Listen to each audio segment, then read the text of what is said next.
Ang karayom ay dumulas sa seda na parang lihim na bulong. Bawat tahi ay isang panalangin na 6 na buwan kong tinahi.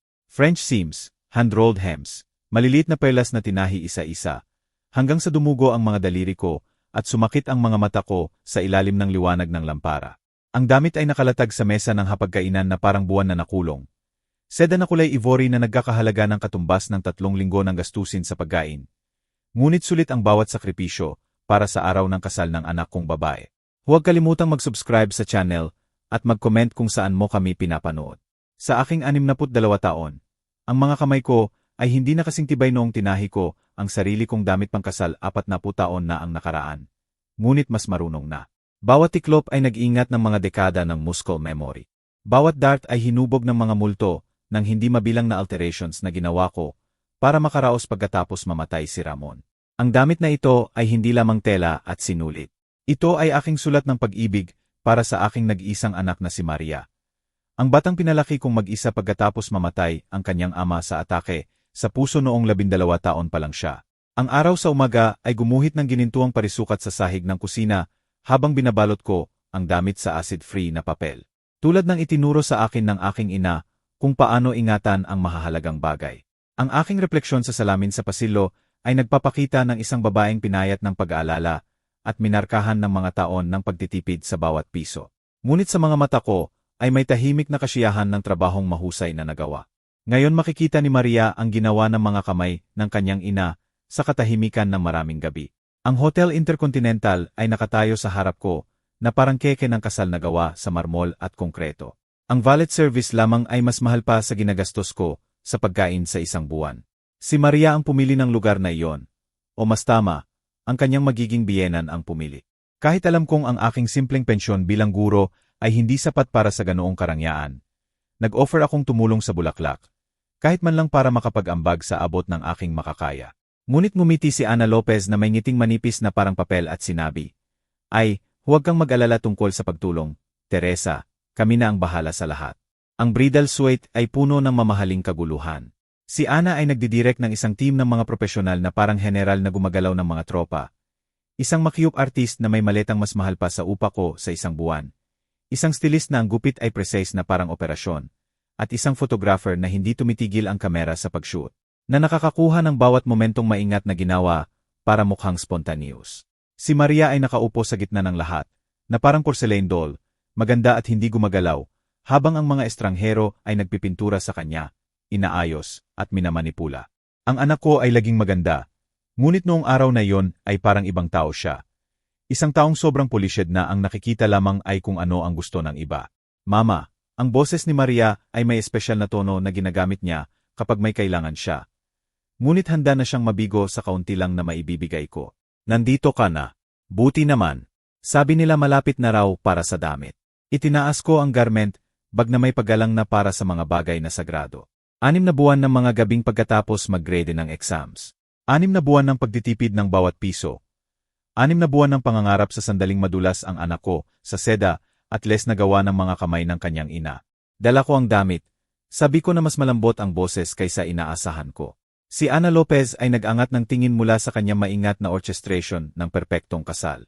Ang tingin niya ay tumigil sa aking garment, bag na parang hukom na nagtitimpi ng ebidensya. Ah, ang damit na ginawa mo. Gaano kabuti. Ang salitang kabuti ay bumagsak mula sa labi niya na parang diplomatic apology sa isang bagay na hindi may iwasan ngunit nakakaabala. Sinimulan kong buksan ang zipper. Medyo nanginginig ang mga daliri ko, hindi dahil sa nerbiyos, kundi sa intensidad ng pag-ibig na inilagay ko sa bawat tahi. Ang seda ay lumabas na parang tubig na humuhubog, at sa isang sandali ay natahimik ang kwarto. Nagsimula at tumigil. Napaka-handmade, konklusyon ni Ana, na lumapit na may hangin ng isang taong nag-examine ng damaged goods. Ang detailing ay medyo rustic. Rustic. 6 na buwan ng French seams at hand-embroidered pearls na binawasan sa rustic. Naramdaman ko ang isang bagay na gumalaw sa dibdib ko. Isang maliit na pinto na nagsasara.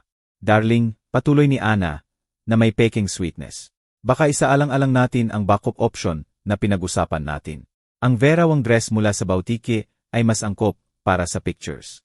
Ang mga mata ng anak kong si Maria ay tumalon sa pagitan ng damit na ginawa ko at ng babaeng malapit ng maging biyenan niya. Nakita ko ang anak ko na tinimbang ang mga opsyon niya na parang negosyante. Kinakalkula ang kita at gasto. At nakita ko ang eksaktong sandali na pinili niya ang landas na naglayo sa kanya sa akin. Mama, sa tingin ko baka gamitin na lang natin ang isa pang damit. Ito ay nagpause habang naghahanap ng mga salitang hindi masyadong masakit. Hindi lang ito ang cop sa venue. Ang matinding sakit ng rejection ay tumusok sa 23 taon ng mga sugat sa tuhod na ginamot ko, mga bangungot na tinaboy ko, at mga pangarap na sinuportahan ko. Tiniklop ko ang damit at ibinalik sa tissue paper wrapper na may maingat at precise na galaw. Tulad ng natutunan kong hawakan ang disappointment nang hindi nawawala ang dignidad. Sige, sabi ko, kung ano ang magpapasaya sa'yo. Lumabas ako sa hallway para bigyan sila ng privacy. Ngunit para rin makahinga. Ang makapal na carpet ay nagpapahina ng tunog ng preparations. Bagaman naririnig ko pa rin ang mga boses sa likod ng pintong hindi ko lubusang isinara. Salamat sa Diyos, nag-come-around ka. Malinaw na narinig ang boses ni Ana. Isipin mo ang pictures. Magtatanong ang lahat kung saan galing ang damit na iyan. Si Maria ay naglabas ng maliwanag at nervous na tawa na tumusok sa akin ng lubusan. Kung may magtanong, sasabihin ko na lang na hindi sakto sa sukat ko. Parang galing sa ukay-ukay naman. Kahit paano, ang mga salita ay tumama na parang suntok. 6 na buwan ng buhay ko, pag-ibig ko, pag-asa ko na mahalaga pa rin ako sa anak na pinalaki ko. 6 na buwan na binawasan sa kahihiyan sa ukay at nervous slaughter. Nakatayo ako sa hallway ng hotel, yakap-yakap ang garment bag ng damit sa dibdib ko, at naramdaman ko na may pangunahing bagay na nagbago sa loob ko. Hindi ito nabasag. Ang basag ay maaari pang ayusin. Ito ay mas parang evolution, na parang ahas na nagpapalit ng balat na nalampasan na niya. Sa pamamagitan ng medyo, nakabukas na pinto nakita ko, si Maria, na sumuot sa Vera Wang dress, ang mukha na iluminado ng relief.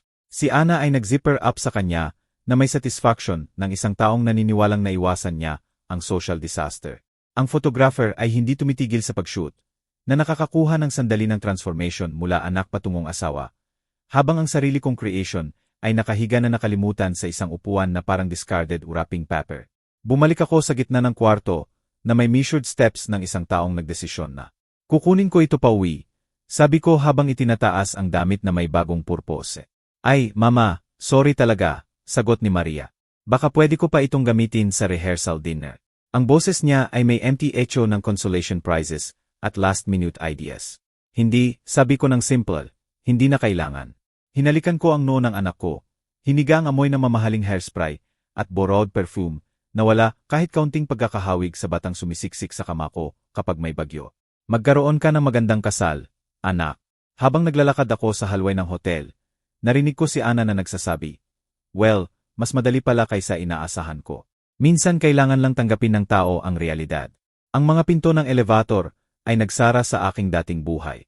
Sa mga braso ko, nakabalot sa tissue paper at nasaktang pride. Nakahiga ang simula ng isang bagong-bagong bagay. Sa labas, ang hangin ng tagsibol ay nagdadala ng amoy ng posibilidad na hinalo sa usok ng tambutso at mga pangarap ng iba. Maingat kong inilagay ang damit sa backseat ng kotse. Inaayos ito na parang precious cargo, patungo sa hindi pa alam na destinasyon. Ang daan pauwi ay dumaan sa barangay kung saan pinalaki kong mag-isa si Maria. Sa harap ng paralan kung saan nagturo ako ng 37 taon. Sa harap ng lahat ng pamilyar na spot ng buhay na ginugol sa paglilingkod sa iba. Ngunit noong araw na iyon ang mga lugar na iyon ay iba ang hitsura. Mas maliit, na parang palagi ko silang tiningnan sa maling lens. Ang bahay ko ay sumalubong sa akin na may pamilyar na cracks at shadows. Ang parehong dilaw na walls ng kusina na pininturahan ko noong nag-high school si Maria. Ang parehong pictures na nagsasalaysay ng buong buhay ng birthdays, graduations, at ordinary Tuesdays na hindi ko namalayan na humubog sa isang tao. Muling inilatag ko ang damit sa mesa ng hapagkainan. Hinahaplos ang seda na may malambot na kamay. Ang liwanag ng hapon ay nahuli ang mga perlas na tinahi ko sa spiral sa corset. Bawat isa na inilagay na may precision ng babaeng nakakaunawa na mahalaga ang details. Lalo na kapag walang ibang nakapapansin. Ang French seams ay flat at perfect, invisible sa labas, ngunit sapat na matibay para tumagal ng generations. Ito ay hindi trabaho mula sa ukay. Ito ay art na ipinanganak sa pag-ibig at pinino ng pangangailangan. Naghanda ko ng tasa ng tsaa, itim na tsaa, malakas, na parang para gisingin ang mga patay, at naupo para tignan ang damit habang umaakyat ang singaw mula sa tasa na parang insenso. Sa isang punto ng lungsod, si Maria ay naglalakad patungo sa altar, nakabalot sa borrowed elegance. Ngunit dito, sa tahimik kong bahay, napaligiran ng tools ng aking craft, naramdaman ko ang isang bagay na hindi ko naranasan sa maraming taon. Ang paggising ng sarili kong ambisyon. Tumunog ang telepono ng isang beses sa aking pagmumuni-muni. Marahil si Maria, tumatawag mula sa honeymoon suite niya, na may boses na maliwanag sa tiyampag at guilt, handa na magpaliwanag, mag-sorry, at ibalik ang lahat sa calm. Pinabayaan ko lang tumunog. Lumipas ang 3 araw sa merciful silence. Walang karagdagang tawag mula sa honeymoon, walang bulaklak na may apology card, walang bisita mula sa well-meaning neighbors na nakarinig ng tsismis tungkol sa drama ng kasal. Ako lang, ang damit, at ang lumalaking certainty na may pangunahing nagbago sa structure ng buhay ko. Sinimulan kong tingnan ang damit sa ibang mata, hindi bilang rejected love, kundi bilang proof ng skill na nakalimutan ko nang meron ako. Ang hand-rolled hem lamang ay 40 oras ng trabaho. Isang bagay na sa anumang decent bridal boutique ay magkakahalaga ng mga 16,000 piso. Ang corset construction na may princess seams at French curves ay professional level tailoring. Ang boses ng nanay ko ay umugong sa memorya ko. Teresa, may kamay kang artista. Huwag sayangin sa pangarap ng iba. Ang umaga ng Huwebes ay kinukuhanan ko ng pictures ang damit mula sa iba't ibang anggulo. Dinodocument ang trabaho ko na parang crime scene investigator nang tumunog ang doorbell. Tumingin ako sa peephole at nakita ko ang isang young woman na may dark curls na tumatakbo mula sa meshibon. Hawak ang isang refraktaryo at may determined expression na nagpapahiwatig na hindi siya alis ng madali. GNG, Teresa. Ang boses niya ay may slight accent na hindi ko ma-place. Ako si Gloria Reyes. Nakatira ako sa apartment sa itaas ng panaderya, sa kanto ng Bugambilias. Narinig ko na baka kailangan mo ng kasama. Ang pangalan ay nag-trigger ng vague memory mula kay Maria, na binanggit siya years ago. Isang babae na nagtrabaho sa cafe kung saan nag-aaral si Maria para sa masters niya.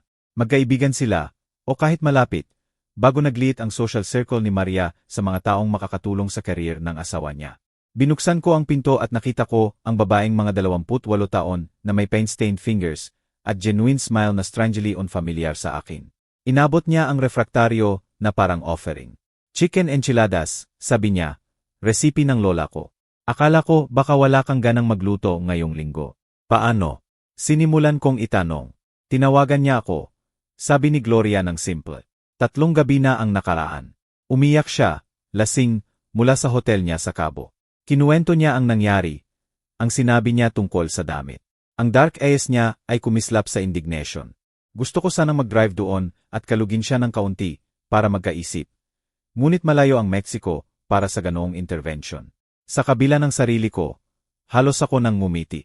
Pasok ka, sabi ko. Kakagawa ko lang ng kape. Pumasok si Gloria sa hallway at biglang tumigil. Ang tingin niya ay natigil sa damit na nakalatag sa dining table. Diyos ko, bulong niya. Sorry, ibig kong sabihin, iyan ang damit. Iyan ang damit. Lumapit siya na parang pilgrim sa harap ng shrine na may fingers na nag-hover ilang sentimetro mula sa seda. GNG, Teresa, museum quality ito. Ang pearl embroidery pa lang. Gaano katagal? 6 na buwan. 6 na buwan. Humarap siya sa akin. Ang ekspresyon niya ay mula admiration patungo fury. 6 na buwan ng buhay mo at tinawag niya itong ukay-ukay sa harap ng East Queen na biyenan na iyon. Tumango. Ako nang hindi sinasadya. Surprised sa relief na may iba na nakikilala ang laki ng betrayal. Alam mo ba kung ano ang naalala ko nito? Patuloy ni Gloria, na umikot sa damit na parang art critic sa harap ng masterpiece, sa bridal gown na nakita ko sa magazine. Ang construction, ang attention to detail. Hindi lang ito damit, haute couture ito. Marunong ka ba sa sewing techniques? Sabi ko. Namula ng kaunti ang pisngi ni Gloria. Nag-aral ako ng fashion design, halos 1 taon, bago nagkasakit ang tatay ko, at kailangan kong umuwi para tumulong sa restaurant. Mula noon nagtrabaho ako bilang waitress at gumagawa ng alterations sa sideline. Ngunit itinuro ang damit. Wala akong nakitang ganyan maliban sa museum. May gumalaw sa dibdib ko. Isang feeling na halos nakalimutan ko. Recognition, professional respect, na may nakakaunawa sa craft. Gusto mo ba ng kape? Tanong ko.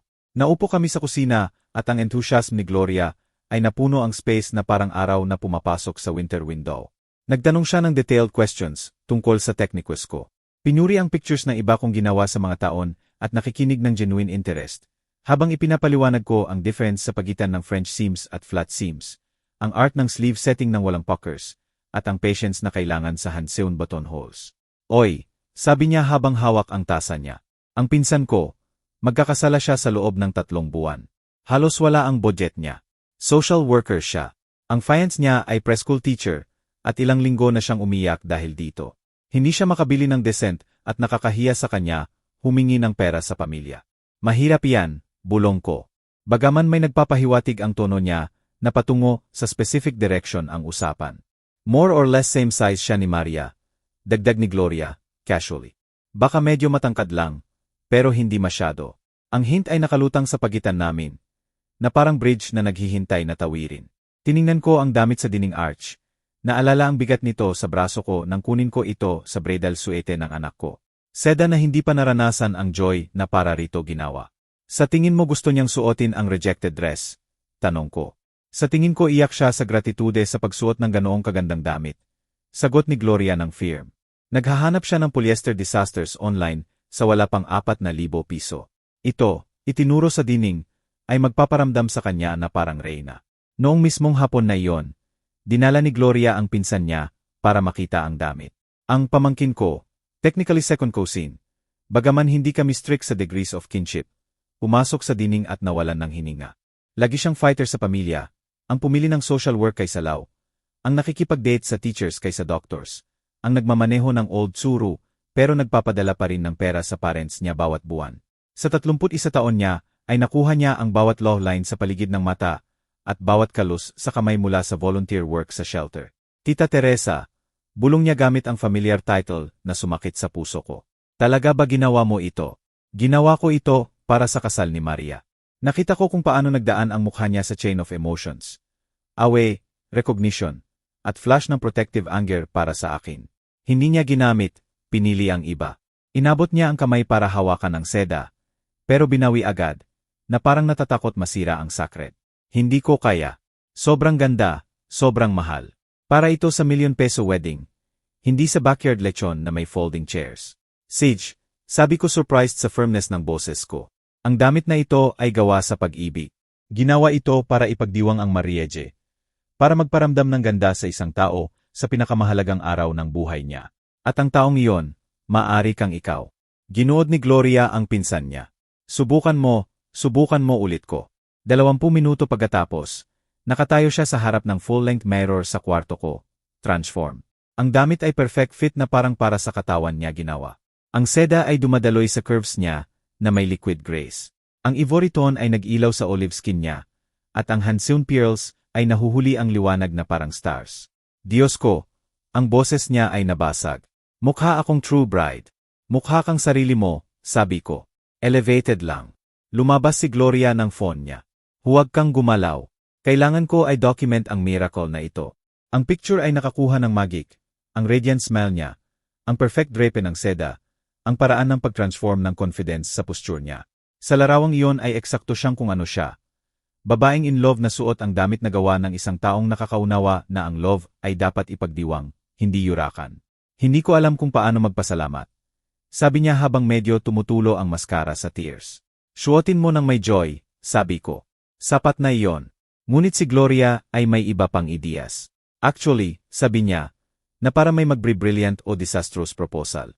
Sa tingin ko i-upload natin ang picture na ito. Sobrang ganda niya at dapat makita ng tao ang klase ng trabaho mo. Gloria. Pinigilan ko siya, pero nagtatipe na siya sa phone niya. Sa Instagram ko lang. May 300 followers ako. Halos lahat mula sa restaurant at art students. Ano namang damage? Inupload niya ang picture na may caption na sumakit sa dibdib ko sa unexpected pride. Kapag kailangan ng pinsan mo ng bridal gown, pero walang budget sa haute couture. At ang nanay ng kaibigan mo ay naging siket master seamstress. Ang damit na ito ay completely Hanseon sa loob ng 6 na buwan ni Teresa. Retired teacher na malinaw na na-miss ang true calling niya. Siya ay glowing at ang damit na ito ay proof na ang true art ay nasa unexpected places. Handmade haute couture, real artist, bridal gown, talented woman. Ang response ay immediate at overwhelming. Sa ilang oras, hindi tumitigil ang phone ni Gloria sa vibrate sa comments, shares, at EMS. Gusto ng tao malaman kung saan makakapag-order ng similar. Brides na months away pa ang weddings ay nagtanong ng prices. Local seamstresses ay nag-message sa professional admiration. Sa gabi, 47 shares na ang picture. Kinabukasan umabot ng 2,000 views at si Gloria ay sumasagot ng messages kahit mula sa malayong Guadalajara at Monterrey.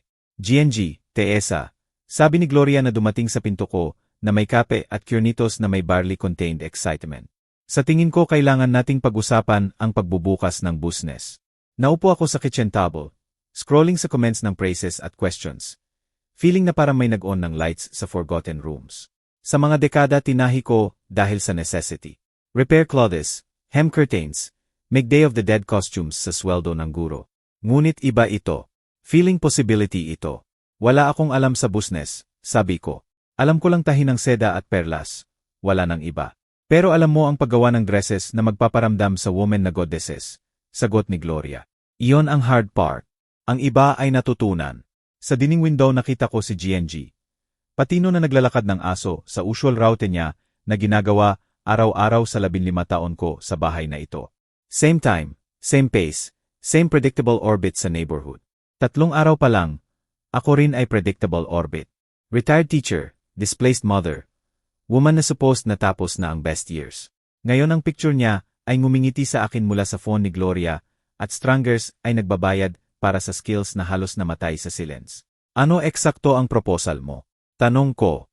Ang smell ni Gloria ay maaring mag-ilaw sa buong block. Proposal ko na ipaalala natin sa mundo na ang real artists ay hindi laging nasa galleries. Minsan nakaupo sila sa kitchen ng ordinary subdivisions na gumagawa ng magic stitch by stitch. Sa labas, nakumpleto ni GNG, patino ang usual walk niya at pumasok sa bahay niya. Pero sa loob ng akin, napaligiran ng threads, dreams, at contagious enthusiasm ng young woman, naramdaman ko ang first hint ng bagay na hindi ko naranasan sa decades. Kalayaan. 3 linggo na lang bago ang kasal niya, nang dumating ang call na nagbago ng lahat. Nasa guest room ako, officially MY Design Studio na ayon sa hand-painted sign na inilagay ni Gloria. Gumuguhit ng adjustments, para sa mother of the bride dress nang tumunog ang phone. Ang caller ay unknown number. Pero local area code. GNG, Teresa po ba? Si Betty Reynoso ito ng Channel 7 News. Nakita ko ang picture ng bridal gown na ginawa nyo, at gusto kong gumawa ng feature tungkol sa local artisans. Interested ba kayo sa interview? Nanginginig ang kamay ko nang ibaba ang lapis. Sorry. Ano po? Ang picture ng gown ay na-share na more than 15,000 times this week. Tinatawag ka ng tao na hidden haute couture artist ng metro area. Gusto naming ikwento ang story nyo. 15,000. Parang unreal ang number. Impossible. Naalala ko ang nervous law sa Hotel Suaite. Parang ukay naman, at naramdaman ko ang sharp satisfaction na maaring makahiwa ng seda. Kailangan ko pang pag-isipan. Siege po. Sabi ko. Pero GNG, Teresa, nakita ko personally ang gown kahapon. Client ko si Elena Reyes bilang stylist at ipinakita niya sa akin. Museum piece ito. Dapat makilala ng tao ang ganoong works. Pagkatapos ng call, naupo ako sa silence ng transformed house ko. Sa 3 linggo ay may 7 commissions na akong tinanggap. Tumulong si Gloria sa basic website, pricing na fair sa skill ko at need to eat, at navigating ang strange world ng social media kung saan strangers ay pumupuri sa French seams ko at nagmamakaawa ng available slots. Tumunog ulit ang phone almost immediately. Mama, ang boses ni Maria ay parang cold water sa akin. Hindi kami nag-usap mula sa kasal. Bagaman narinig ko sa relatives na perfect ang honeymoon at maayos na ang married life nila ni Marco. Hello, Maria. Mama. Ako. Ang boses niya ay may particular breathing na nag-announce na may hihingin habang pretending na offer. Nabalitaan ko ang interview at ang attention na natatanggap mo sa sewing. Wonderful iyon. Naman. Lagi ko namang alam na talented ka at naisip ko baka makapag-lunch tayo. May ideyas ako kung paano tulungan kang palakihin ang small business na ito. Small business. Ang phrase ay parang paper cut. Small pero surprisingly painful. Busy ako these days, Maria. Alam ko. Kaya naisip ko pag-usapan natin ang efficiency strategies. Baka mapabilis mo ang process. Gumamit ng ibang materials na more cost-effective. Si Marco ay may maraming ideyas sa scaling artisanal businesses. Sa consulting work niya dealing siya sa creative entrepreneurs palagi. Isinara ko ang mata at nakita ng malinaw ang conversation na nagawa na ni Maria kay Marco at kay Ana. Ang small sewing hobby ni Teresa ay nakakuha ng attention. Meaning maari itong maging useful. Pero only if managed at refined ayon sa standards nila. Anong materials ang iniisip mo? Tanong ko. Well, alam mo na, hindi masyadong mahal. Baka synthetic blends kaysa pure silk at bulk beds kaysa hand-sewn lahat. Sabi ni Marco ang key sa profitability ay reduce labor-intensive processes. Synthetic blends. Huwag mo akong tingnan ng ganyan, Mama. Tinatry ko lang tumulong. Maganda naman ang gown na ginawa mo para sa kanya. Pero honest tayo, hindi ka pwedeng gumastos ng 6 months per dress kung gusto mong kumita ng totoong pera. Totoong pera. Parang imaginary ang pera na kinikita ko sa fair prices para sa master level work. Maria, sabi ko ng maingat. Nakita mo ba ang announcement ng news feature? Doon nga ako tumawag. Wonderful exposure yon. Pero kailangan mong maging careful sa presentation mo. Baka makatulong ako sa prep para sa interview. Siguraduhin na sasabihin mo ang right things. Right things, na parang ang sarili kong words tungkol sa sarili kong work, ay hindi sapat ng walang editorial guidance niya. Tatawagan kita ulit, sabi ko. At binaba bago siya makasagot. Dumating si Gloria 1 oras pagkatapos na may takiwot takos at ekspresyon ng isang taong buong araw sumasagot ng calls. Tinawagan ako ng anak mo. Announcement niya habang inilalagay ang containers sa kitchen table. Gusto niyang malaman kung ako ba ang naging courage sa'yo sa sewing adventure na ito at kung alam ko ba ang financial realities ng custom work. At ano sinabi mo? Sinabi ko na sa 3 linggo mas mataas ang hourly earnings mo kaysa sa akin bilang waitress at ang financial realities mo ay may waiting list ng clients na willing magbayad ng premium prices para sa work na wala silang makukuha elsewhere. Kumislap ang mata ni Gloria at baka din sinabi ko na dismissing museum quality work bilang sewing adventure ay nagpapakita ng deep misunderstanding ng art at business. Natuklasan kong ngumingiti ako first time that day. Paano niya tinanggap? More or less as expected. Suggested na baka ako ay overreaching at unfortunate kung I encourage kita sa unrealistic professional decisions. Sa age mo, sa age ko. 62 years old. Apparently too old to dream again. Gloria, sabi ko bigla. Naalala mo ba kung ano gusto mong gawin noong nasa design school ka? Bago nagkasakit si Papa, nagbago ang mukha niya. Pinalitan ng vulnerability ang protective fierceness. Gusto kong mag-design ng clothes para sa real woman, hindi size 0 models o celebrities, kundi women na may curves, may stories, may lives na hindi fit sa standard molds. Tumawa siya. Pero MP ang tunog, naive, di ba? Ang professors ay nagtutulak sa commercially viable designs, clothes na mas producible at mabebenta sa marami. At kung hindi naive, tanong ko, paano? Tumayo ako at lumakad sa window. Sa labas nakikita ko ang predictable garden ng neighbors. Same flowers sa same patterns year after year. Safe, correct. At slowly dying sa lack of imagination. At kung hindi lang tayo tumanggap ng bridal commissions, kung mag-start talaga tayo ng business. Custom clothing para sa women na ignored ng fashion industry. Gloria. Binaba niya ang tinidor. Suggesting mo ba ang iniisip ko?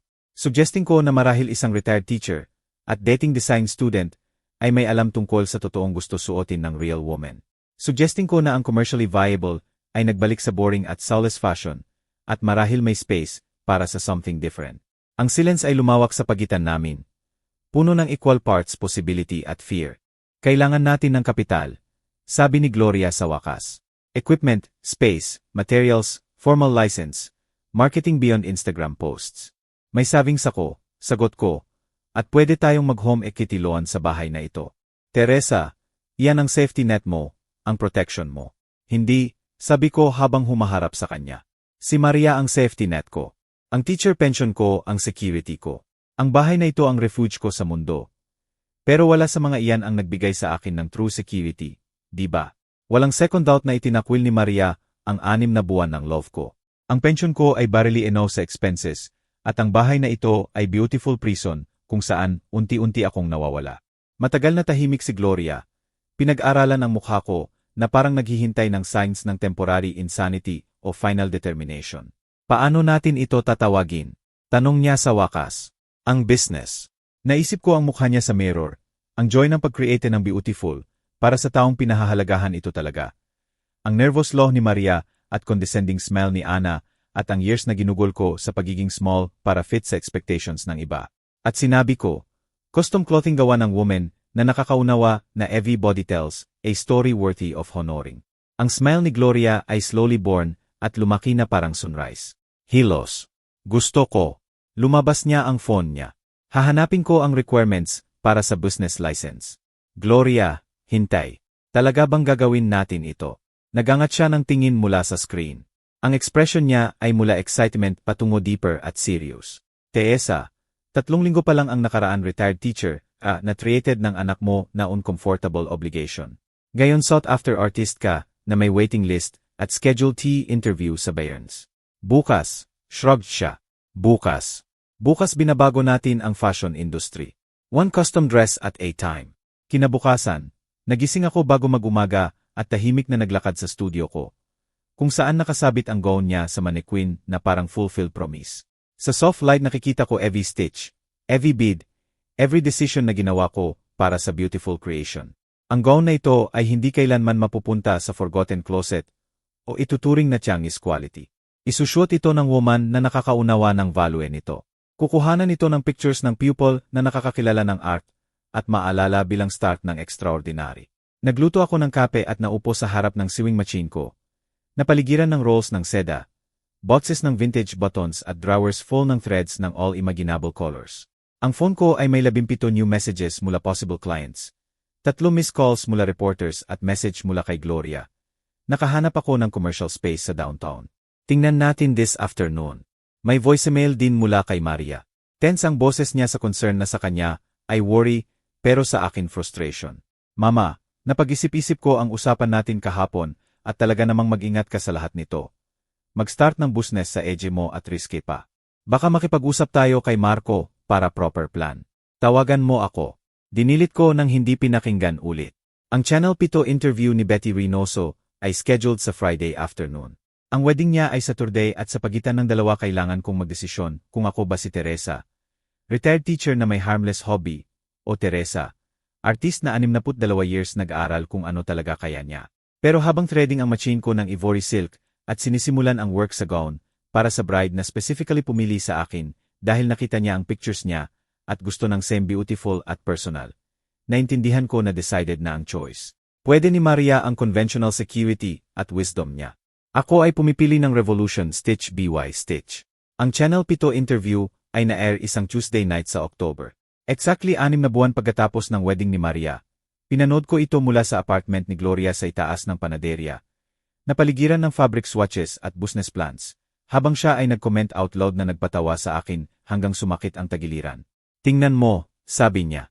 Habang sa screen ipinapaliwanag ko ang difference sa machine-rolled hem at hand-rolled. Parang lefelong interviewee ka na. Ipinapakita ko ang pearl embroidery ng gown niya. Now featured sa portfolio namin, habang tinatanong ni Betty Reynoso ang background ko. Ang woman sa screen ay confident, professional, passionate sa craft niya. Hindi siya mukhang discarded mother o retired teacher na nag-fill ng empty house sa minor tasks. Ang story ni Teresa ay remarkable. Narration ni Betty overshots ng studio ko. After 37 years teaching, natagpuan niya ang second calling sa custom gowns na makakalaban ng top designers sa mundo. Ang waiting list niya ay 8 months na recently partnered siya kay Gloria Reyes para ilunsad ang hilos. Boutique specializing sa custom clothing para sa real women's bodies. Real women's bodies. Ideya yon ni Gloria at hearing it on ay nagpaunlad ng fierce pride sa dibdib ko. Ang segment ay nagtapos sa shots ng wedding niya. Ang gown ay flowing na parang liquid light habang sumasayaw siya sa asawa niya. Ang mukha niya radiant sa joy na walang kinalaman sa expensive venues o designer labels at all about authentic love celebration. Hindi pa natatapos ang credits nang magsimula nang tumunog ang phone ni Gloria. Sa isang linggo may 47 new inquiries, 3 out-of-town orders at email mula documentary filmmaker interested sa story namin. More importantly, napirmahan namin ang lease sa downtown space. Nakahanap si Gloria ng bright corner unit na may high windows at enough room para multiple sewing stations, fitting area at small gallery para display finished pieces. Tumawag si Maria kinabukasan pagkatapos ng signing. Mama, nakita ko ang interview. Maganda. Ang boses niya ay may particular tension ng trying to sound understanding habang calculating damage. Si Marco thinks na medyo out of control na ang exposure. Worried siya na baka may promises na hindi mo matupad. Nasa studio ako fighting corset pattern sa silk organza na may phone trap, sa shoulder ear, sa posture na horror, sa ani physical therapist. Anong promises iyon? Well, ang 8-month waiting list. Sounds unrealistic. At ang partnership mo kay Gloria, nag-research si Marco at limited ang business experience niya. Thinks na mabilis masyado ang decisions mo. Think si Marco na parang mas heavy ang opinion ng son-in-law ko kaysa sa sarili kong judgment sa sarili kong buhay. Maria. Nag-decide ako ng 40 years more than Marco has been alive. Hindi yon ang ibig kong sabihin. Complicated lang talaga ang real business. Legal liabilities, taxes, insurance. Pwedeng tumulong si Marco to explain those. Perfectly understand ko. Interrupt ko na mas matigas ang boses kaysa planado. Understand ko na built namin ni Gloria ang beautiful at profitable sa 6 na buwan. Habang ikaw at si Marco spend the same time trying to convince me na too old at inexperienced ako para alam kung ano ginagawa ko. Lumawak ang silence sa kabilang line. Nang magsalita ulit si Maria, mas maliit at careful ang boses. Mama, trying to protect kita. Sabihin sa akin na gumamit ng synthetic fabrics at mass-produced embellishments. Suggest na speed up process ko. Removing everything na makes my work distinctive. Iyon ba protection, Maria? Iyon ba trying to make me into someone safer? Someone na hindi ka ma-embarrass sa dreaming too big. Hindi fair yon, di ba? Binaba ko ang pins at binigyan ng full attention ang conversation. Kailan huling nagtanong ka tungkol sa work ko nang walang immediate suggestion kung paano gawin smaller, cheaper o more conventional? Kailan huling nag-express ng pride sa achievements ko nang walang but o warning? Another silence.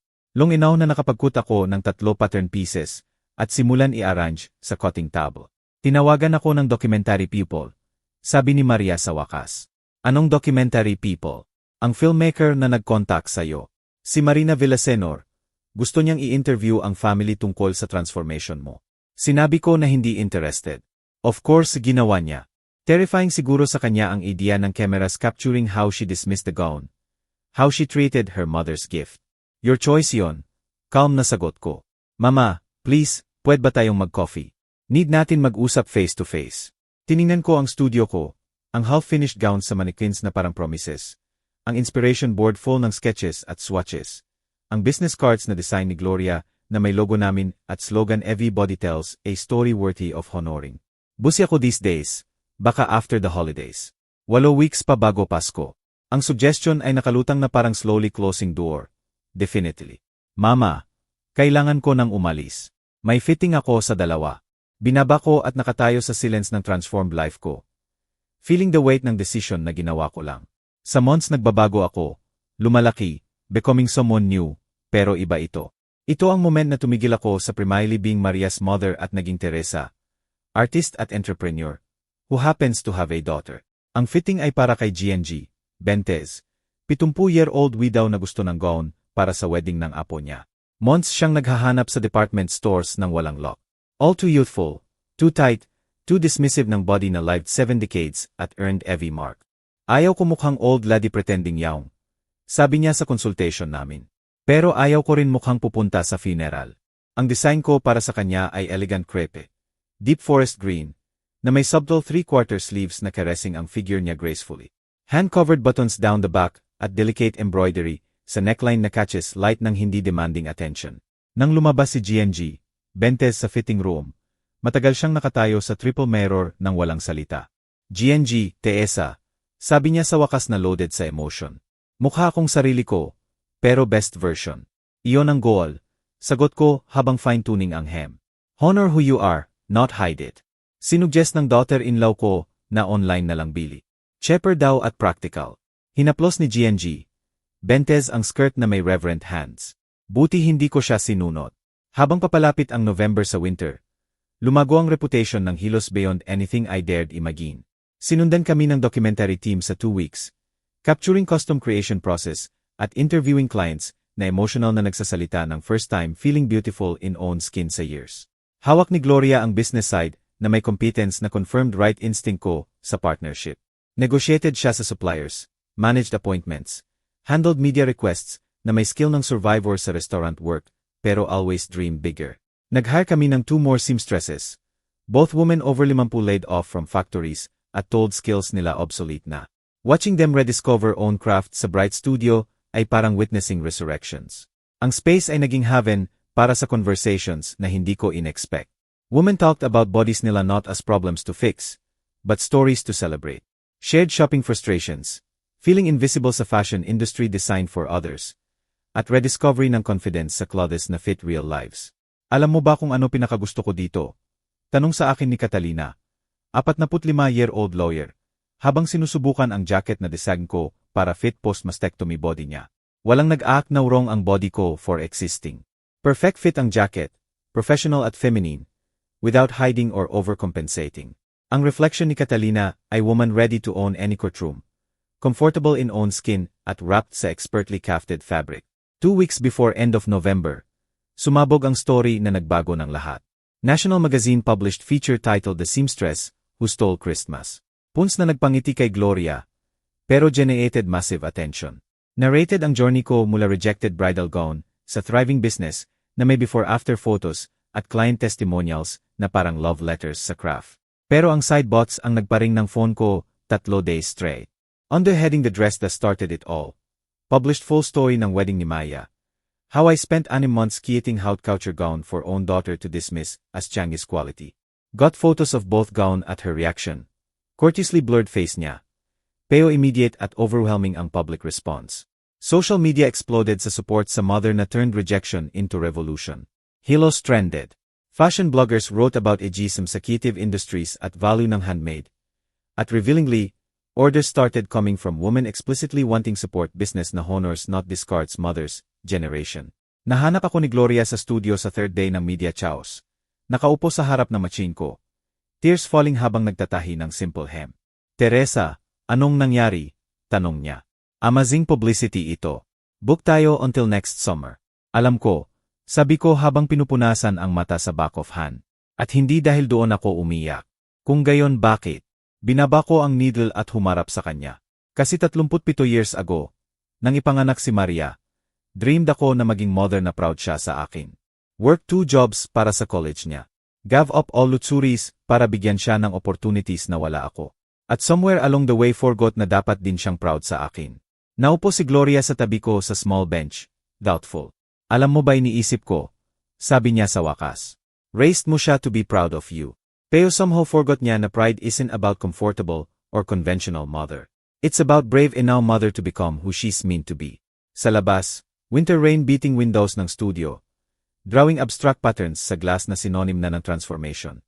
Sa loob, surrounded sa tools ng craft ko at tangible proofs ng dreams realized. Understood ko na ang opinion ni Maria.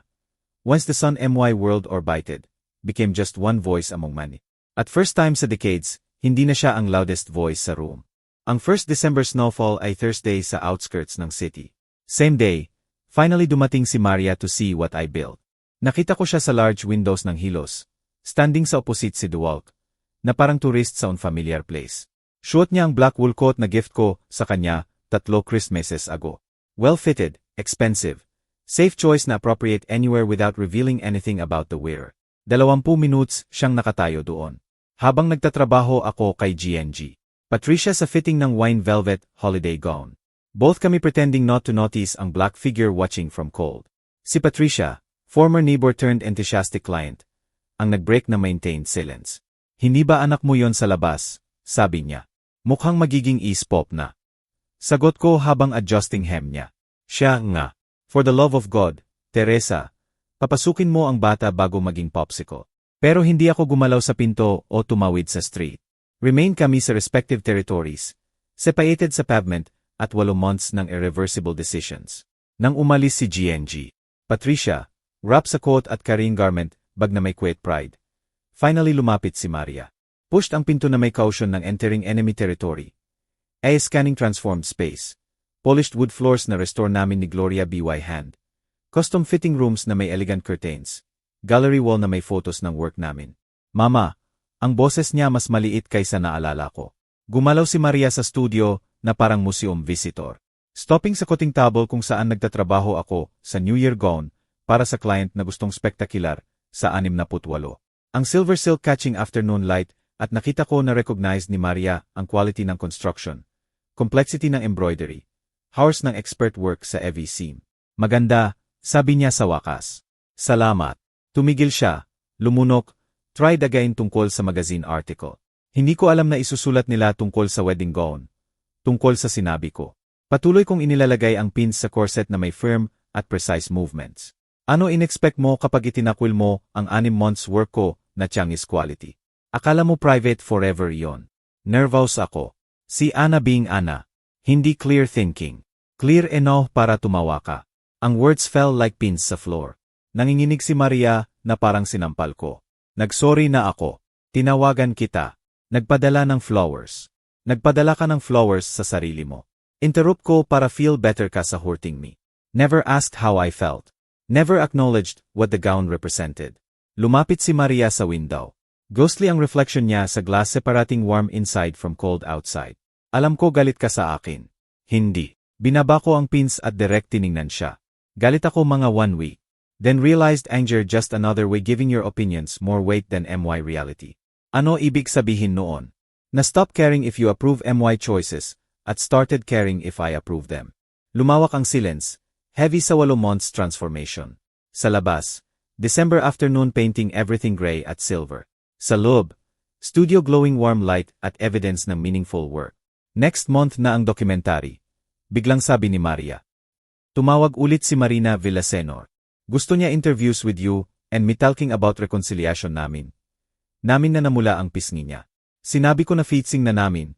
Forgiven mo na ako at closer than ever dahil sa nangyari. Tiningnan ko ang anak ko, ang woman na pinalaki ko. Sacrificed for, loved with fierce completeness only mothers know, at felt vast calm clarity. Sinabi mo sa documentary filmmaker na forgiven mo ako without asking if true. Hindi mo ba ako forgiven? Ang question suspended na parang challenge. Sa mata niya expectation ng absolution. Assumption na maternal love will erase any wound with enough time at success. Maria, sabi ko softly, forgiveness isn't something you declare for me. Pero anak kita. At sa 62 years believed na mint absorb every hurt. Justify every slight. Pretend your needs mattered more than my dignity. Peo mothers din human beings with feelings deserving respect. Finally broke ang composure ni Maria. So never mo ako forgive. Pay forever ako sa one moment weakness. One moment. Lumapit ako sa gallery wall, where photos show evolution ng hilos. From her wedding gown, through G&G, Bente's forest green elegance, to dozens women found confidence in made to measure. Hindi ito one moment, Maria.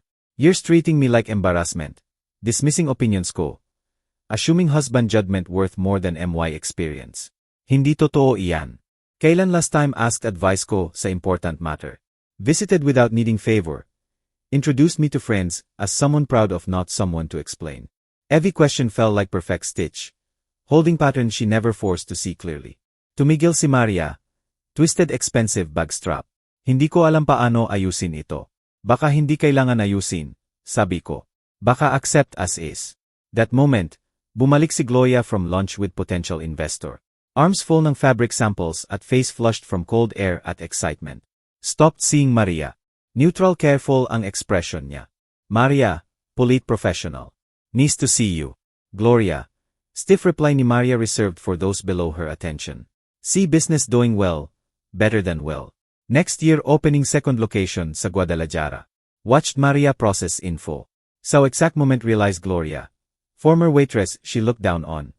Now partner ko sa enterprise worth more than husband consulting fees. Congratulations, managed Maria.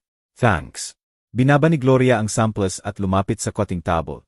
Naturally positioning between Maria at me. Teresa, loved ang portfolio mo ng investor. Once feature hilo sa spring issue ng magazine niya, for women entrepreneurs over 50. Women entrepreneurs over 50. Unimaginable phrase sa akin. 1 year ago, when still defined as Maria's mother, Ramon Suaidao, retired teacher filling empty hours with hobbies. Maya observed exchange with growing understanding. Not anymore small sewing project ng mother niya. Something to manage or improve. Legitimate business na run by women knowing own worth at demanding respect for experience. Kailangan ko nang umalis, biglang sabi ni Maria. Busi kayo, Teresa. Pinigilan ko siya sa pinto. Gusto ko maunawaan mo one thing. Don't hate you. Don't wish ill, but don't need approval mo, supervision mo, or your way of protecting me. So where does that leave us? Seriously considered ko ang question. Looking at woman sharing DNA, but not values. Inherited stubbornness, but not respect for others' dreams.